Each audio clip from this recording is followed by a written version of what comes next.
Hello everyone, and welcome back to Lakeside. And I've got an issue with my Accurascale Class 55 Deltic.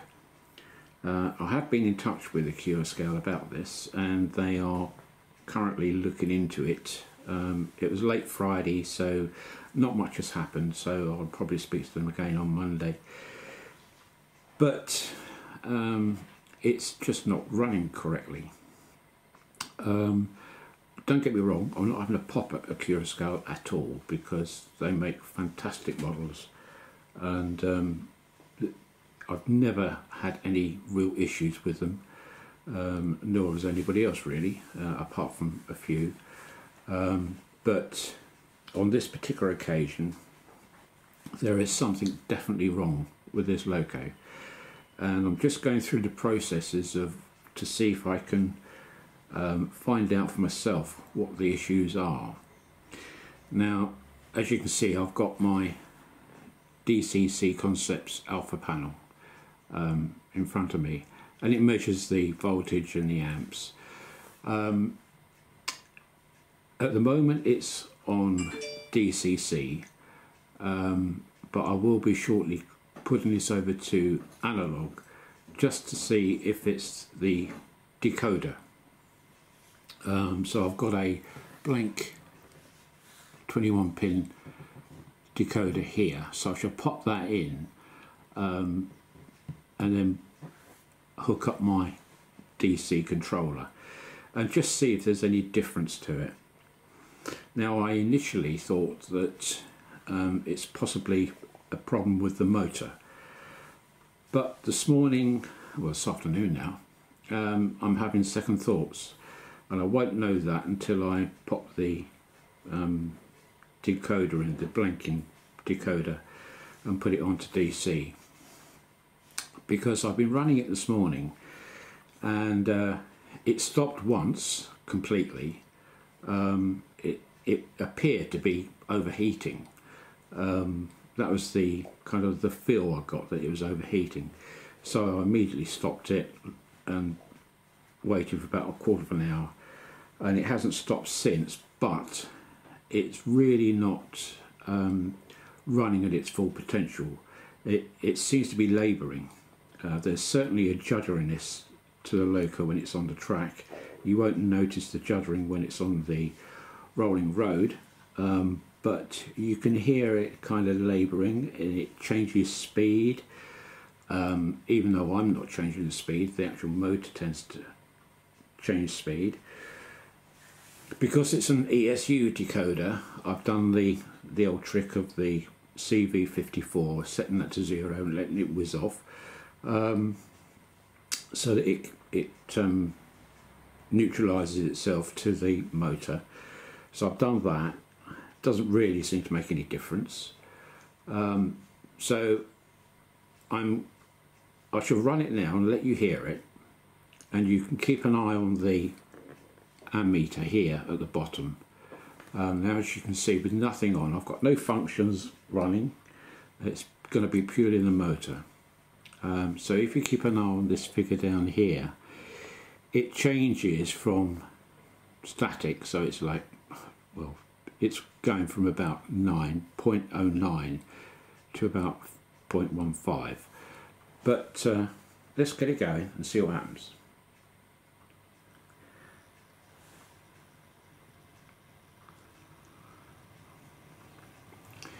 Now, when it starts going, you will see this ammeter going up,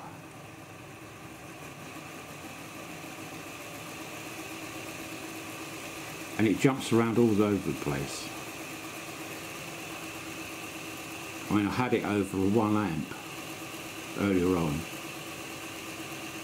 but it seems to be settling down. It goes up to about 0.8 of an amp and then drops back down again, and kind of averages out at about 0.5, I would think.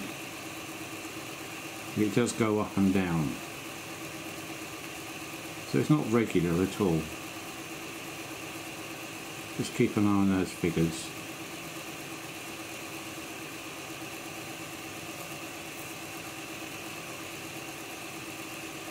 Now the longer I leave it running, the hotter it gets. And it touched 87 then, or 0.87 should I say.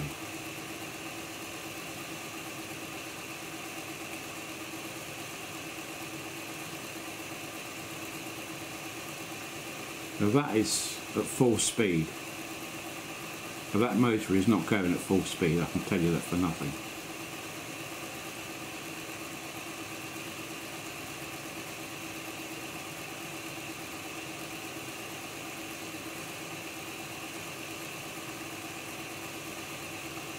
Okay, so it kind of averages about 50, doesn't it? It drops below and goes above. But the average is about 50, I keep saying 50, 0.5. Which is reasonable, that's kind of acceptable, I think, going at full speed. Now,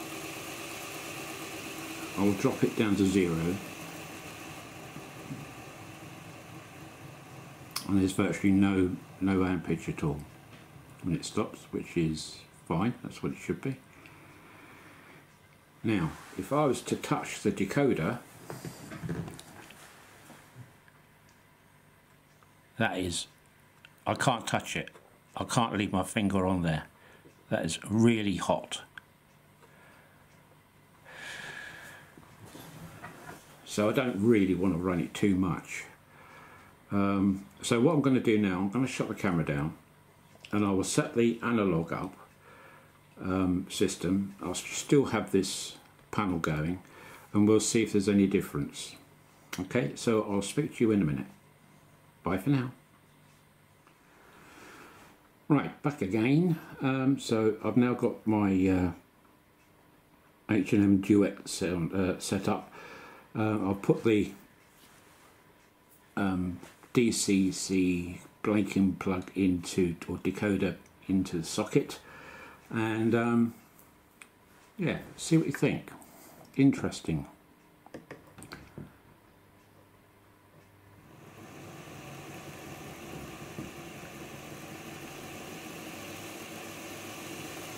Keep an eye on these figures down here.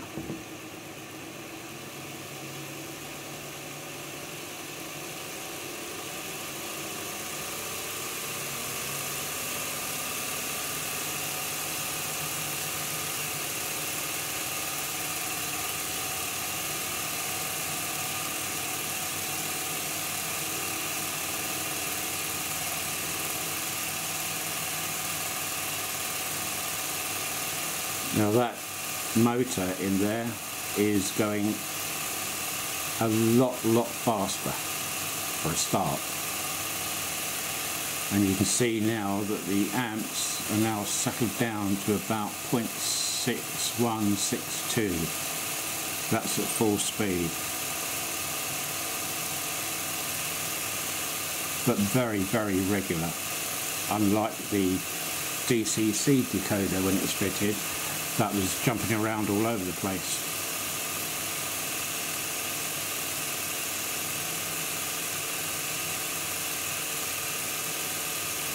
That sounds a lot more healthy.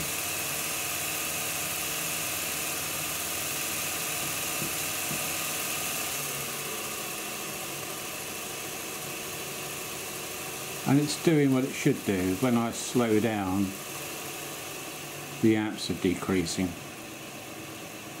Now it didn't really matter what I was doing with the controller when it was on DCC, it was fluctuating all over the place as you saw. But that's very stable. So it appears that it's not the motor, it appears to be this decoder here.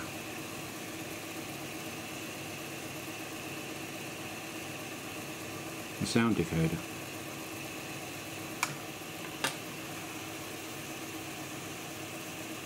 But that's been a good test, because I was up until now pretty certain that it was the motor which was at fault. But you can hear that motor in there now that is rock steady, that's not speeding up or slowing down. There's virtually no differences on the ammeter now.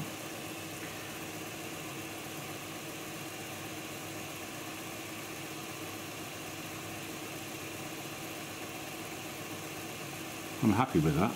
Well, I'm happy with the fact that it's not the motor. Well, I don't think it is. I'm sure it isn't.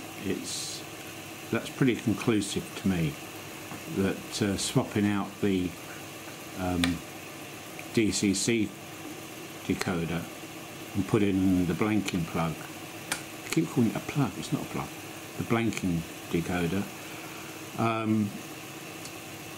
makes all the difference.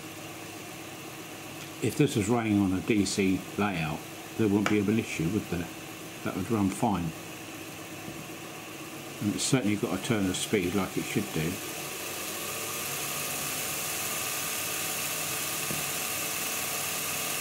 That's at full whack. And that sounds good actually, that motor. It's reasonably quiet even at full speed. Might come over loud on the video recorder just here, but to my ears here that's reasonably quiet.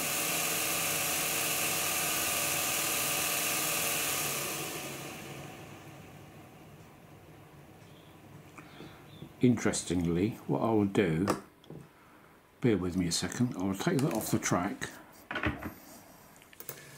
I'll take these off. I will put it on the track, one-handed if I can.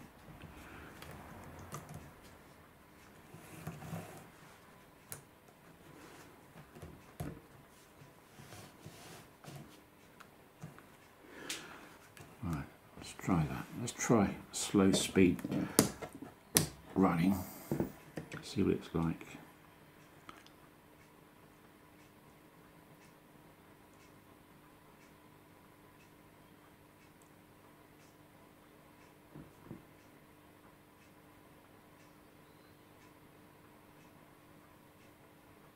Started moving fractionally, didn't it? Come on.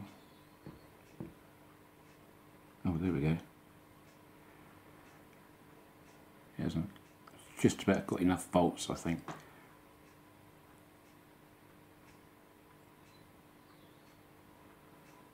It's still a bit lurchy though, isn't it?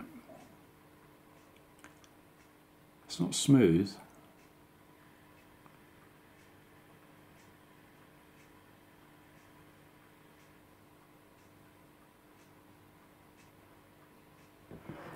Let's try it on the other setting.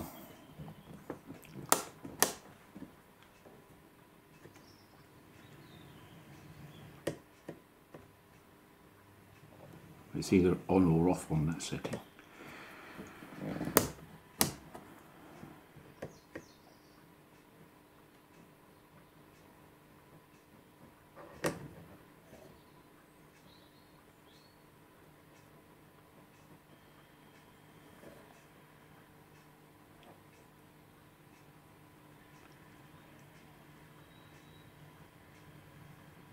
Better. Okay, so I think I'll contact Accurascale on Monday and give him a link to this video and see what he has to say. I'm pretty convinced now it's this decoder. I really am. I don't know if that is, yeah, it's warmish, but it's not, certainly not as hot as what that was getting. That I couldn't touch it. But no, that's just barely warm. Okay, not particularly interesting video, I know, but at least I did this primarily so I could send this to Accurascale, to be honest. But thank you if you've actually listen to and watch this. I know it wasn't particularly interesting, but thank you anyway. So let's hope we get this sorted. I will let you know what the score is and see what they say. Okay, so have a great weekend, and bye for now. Bye. Oh, before I go, I just want to reiterate that I have absolutely no issues with Accurascale at all. Nothing. You know, every now and again you get a model which is it does throw a spanner in the works, and it just so happened that it was my turn this time. But up until now, I've had fantastic service from Accurascale, from their people, from staff. As soon as I write to them, I get a response within the hour, if not the next minute. So I really haven't got an issue with them at all. I love their products. I haven't bought anything new anyway from any of the other manufacturers. The only one I seem to be getting new products from now is Accurascale, because I trust them, and that's what it's all about in my book. It's trust, and I know I can trust Accurascale to eventually help me out and get me on the right track excuse the pun, to get my Deltic working. I've got so much faith in them that I've ordered the Peterbrook Deltic from them when they release it next year. That's how much trust I've got in them. Okay, so bye for now, and I will let you know what the outcome is. Bye.